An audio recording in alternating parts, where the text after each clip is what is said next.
with a vision. That's crazy. He was able to speak. The president, folks, isn't he the best? He was capable of speech. That's right. He was holding his own like the goodest boy. He was holding his own. Now, obviously, this isn't the main point, okay? The main point is coming, and you'll see when it comes. But she's doing the classic Democrat that's like trying to fucking tell Biden to step down move, where they just like spend the first 10 minutes talking about how great he is, talking about how wonderful of a job he's doing. He carries himself with so much charisma and pizzazz. And it's, yeah, open-faced shit sandwich. Yeah, no, literally, it's just like, it's a compliment sandwich. Just understand, he is deserving of all of the vanilla ice cream in the White House tonight. He's a good boy. So, Madam Speaker, you just went through the president's record, but let me ask you about the current moment. Does he have your support to be the head of the Democratic ticket? As long as the president had it's up to the president to. Yeah. Look. This is the moment. Okay, pay close attention. It's up to the president to decide if he is going to run. We're all encouraging him to make that decision. I'm sorry. Make the choice to run? Nancy Pelosi has not been in a fucking vacuum for the past week. She knows the president has decided. Why is she acting like he hasn't decided? He keeps saying, I'm running, Jack. Fuck you mean? It's up to the president to make that decision. He literally said, only God can take me out of this race. And then said, if someone wants to unseat me, they should run against me. Primaries are fucking over. And he's over here being like, run against me, Jack. So why is Nancy Pelosi saying that? Why is Nancy Pelosi saying, oh, the president needs to make a decision? We're just all encouraging him to make the decision. He's made his decision. He's made his decision so many times over, as a matter of fact. So why is Nancy Pelosi still acting like the president has not made this decision? Is it because the Democratic Party apparatus only has one speed and that's just gaslighting? Sure, that's valid. They do love acting like the things that everyone can see and hear and understand and internalize are easily avoidable, right? You could just be like, oh, yeah, he hasn't decided yet. No, he has. He has said it time and time again, which he is going to address in a second. Let's keep going. Because time is running short. I think overwhelming support of the caucus. It's not for me to say. I'm not the head of the caucus anymore. But he's beloved. He is respected, and people want him to make that decision, not me. He has said he has made the decision. He has said firmly this week he is going to run. Do you want him to run? I want him to do whatever he decides to do, and that's the way it is. Whatever he. What do you mean? Okay, so let's say Nancy Pelosi hadn't heard Biden say he's going to run. Let's say Nancy Pelosi is shocked at this new information that she just found out, okay, on motherfucking Morning Joe. What's the reaction? Why is she not addressing the new information that she just found out about? Oh, the president has made his decision? That's weird. He has said he has made the decision. He has said firmly this week he is going to run. Do you want him to run? I want him to do whatever he decides to do. And that's the way it is. Whatever he decides, we go with. I think it's really important, and I would hope everyone would join in, to let him deal with this NATO conference. This is a very big deal.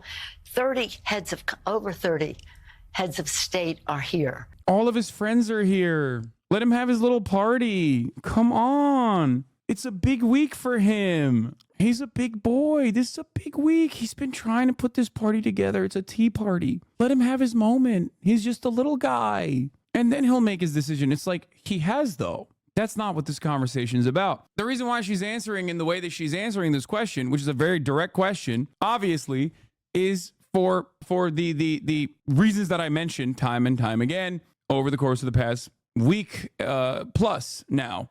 Which is, they can't openly say, I, Nancy Pelosi, Speaker Emeritus, one of the most, influential older members of the Democratic Party who have been a lifelong Democrat and a bulwark of institutionalist Democratic Party defense, am saying Joe Biden needs to step aside. She can't say that. That's chaotic. So she's trying to communicate to Joseph Robinette Brandon from the television, hey, dickhead, come on, drop out. Am I huffing copium to think this means he will step down after NATO meeting or they will push harder? Well, the closed door caucus meetings are happening and have been happening for the past 2 days now, for the past 3 days now. And the issue is it's very back and forth, but more and more senators and House of Representatives, like representatives in the House, are coming out and saying like, yeah, no, this can't continue. Wouldn't that message be taken better by Joe if she went and talked to him personally rather than doing it on TV? Like, why not just go to the White House and ask him straight up? I don't know what the best answer to that question is. It's pure speculation, right? But my speculation is that they have tried to pressure him.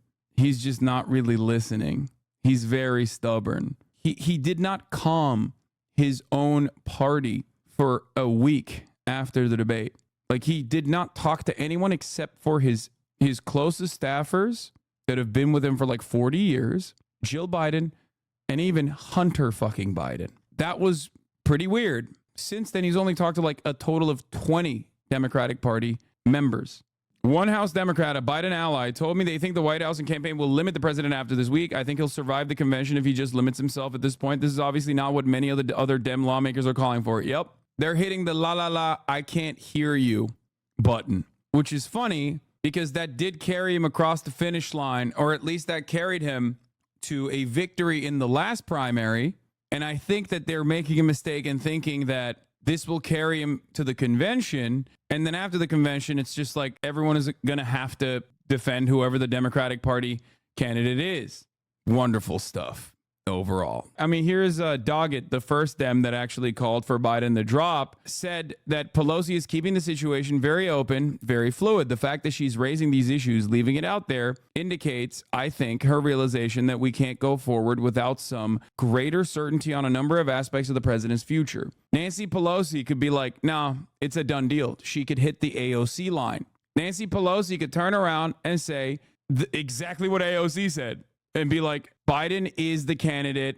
It's a done deal. Shut the fuck up. Let's move on. But she's not doing that. She keeps saying, oh, Biden's going to make a decision. Biden's going to make a decision. I don't think I'm being like, I don't think I'm holding out hope. I don't think I'm holding out hope and like huffing on copium when I see the insanity happening in front of our eyes, unfolding as we speak. AOC is fivehead by being so pro-Biden that the establishment becomes anti-Biden. No, the squad and their unconditional loyalty to Biden is completely irrelevant in this conversation because they know that they have no fucking momentum internally when it comes to internal party dynamics. They're nothing. If anything, it might even prove to be a negatively polarizing force that causes the some of the holdouts to actually circle around Biden. LeMafiel, you actually might be right, but you got to admit it's cringy to defend Biden. No, it absolutely is. Of course it is. But this is not a conversation that the progressives can have any statements on that will yield a productive result. This is specifically for the establishment Democrats to decide on. By the way, Biden's team strategy is to keep dripping appearances, the late calls to drop out. He has a Thursday meeting, a big boy meeting, as John Kirby said. He has a Thursday press conference at night. Okay, so remember that. And now he's announced that he's going to do a Lester Holt Monday night conversation, primetime special. They're doing this because they're running out the clock. Not until November. Remember, this is something I already mentioned.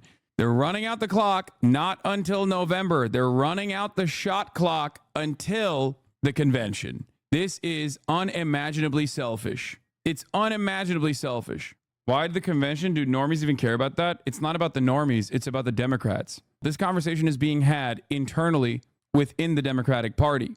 If he makes it to the convention, it's over. Like, there's no going back from that. He knows that obviously no Democrat is going to fucking come out and be like, that's the presidential candidate, but I can't in good conscience vote for him. No, of course.